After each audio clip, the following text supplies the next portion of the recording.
HTML के पिछले सभी सेशन से हमें ये जानकारी ज़रूर मिल गई है अब तक कि किस प्रकार HTML लैंग्वेज अपने टैग्स की सहायता से एलिमेंट्स को वेब पेजेस पे प्रदर्शित करती है, जैसे कि इमेज को लगाना या किसी हेड टैग को अपने वेब पेज पे दिखाना। परंतु इसके साथ हमें CSS की नॉलेज होना भी ज़रूरी है।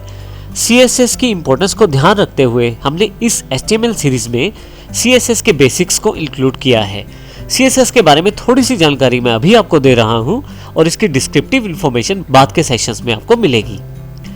CSS जो है हमारी पोजीशनिंग डिसाइड करता है HTML एलिमेंट्स के लिए। इसका अर्थ ये हुआ कि यदि आप किसी CSS HTML के सभी एलिमेंट्स के लिए पोजीशनिंग और फॉर्मेटिंग डिसाइड करता है। इसका अर्थ ये हुआ कि यदि आप किसी पर्टिकुलर एलिमेंट को जैसे इमेज को किसी पर्टिकुलर जगह पे प्लेस करना चाहते हैं तो CSS पोजीशनिंग का सहारा ले सकते हैं।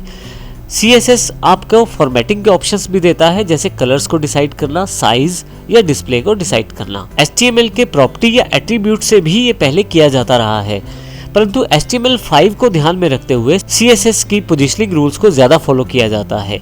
इसका कारण ये है कि HTML जो है वो आपका एलिमेंट को दिखाने वाला लैंग्वेज रहता है, जबकि CSS जो है पोजीशनिंग और फॉर्मेटिंग से रिलेटेड लैंग्वेज रहता है।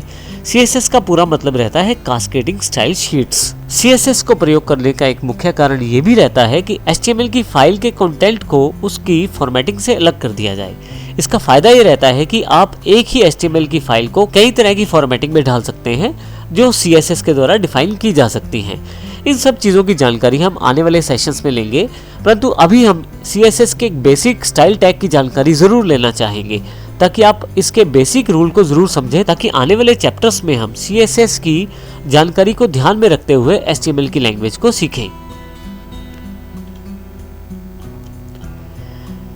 हम स्टाइल टैग के साथ CSS की बेसिक फॉर्मेटिंग को अपनी HTML फाइल के अंदर प्रयोग कर सकते हैं, जैसे कि यहाँ पे हेड सेगमेंट के अंतर्गत स्टाइल टैग को प्रयोग किया गया है। क्योंकि हेड सेगमेंट बहुत ही इंपॉर्टेंट पार्ट रहता है HTML फाइल का, तो इसमें हम टाइटल के बाद ये दूसरा टैग इसमें प्रयोग कर रहे हैं जो कि स्टाइल टैग है।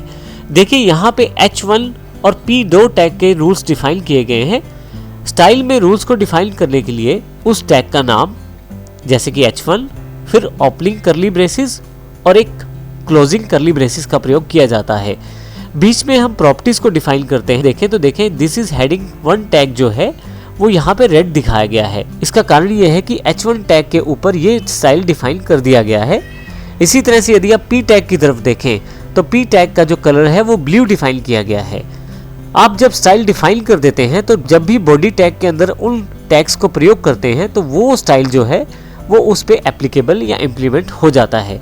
जैसे यहाँ पे H1 जो टैग है उस पे रेड कलर डिफाइन किया गया है और जो P टैग है उस पे ब्लू कलर डिफाइन किया गया है। इसको हम fourth.html के एग्जाम्पल से भी समझते हैं। एग्जाम्पल को खोलने के लिए HTML प्रोग्राम्स की एक्सरसाइजेस पर जाएं। आप fourth.html को डबल क्लिक करके आप ब्राउजर में खोल सकते हैं। आप देखेंगे आउटपुट आपके पास अवेलेबल है, परंतु कोडिंग को देखने के लिए फिर से राइट क्लिक और एडिट विद नोटपैड++ कर लेता हूँ यहाँ पे मैं, और ये वाला जो एक्सरसाइज का जो बॉक्स है, विंडो है, उसे मैं क्लोज कर देता हूँ। अब मेरे पास केवल 2 ही विंडोज ओपन है, एक मेरे पास नोटपैड++ और दूसरा ब्राउजर। अब यहाँ पे यदि आप ध्यान से देखें तो स्टाइल टैग यहाँ डिफाइन किया गया है। इसमें H1 को सिलेक्ट किया गया है और उसका कलर डिफाइन किया गया है। इसी तरह से P टैग का कलर भी यहाँ डिफाइन किया गया है।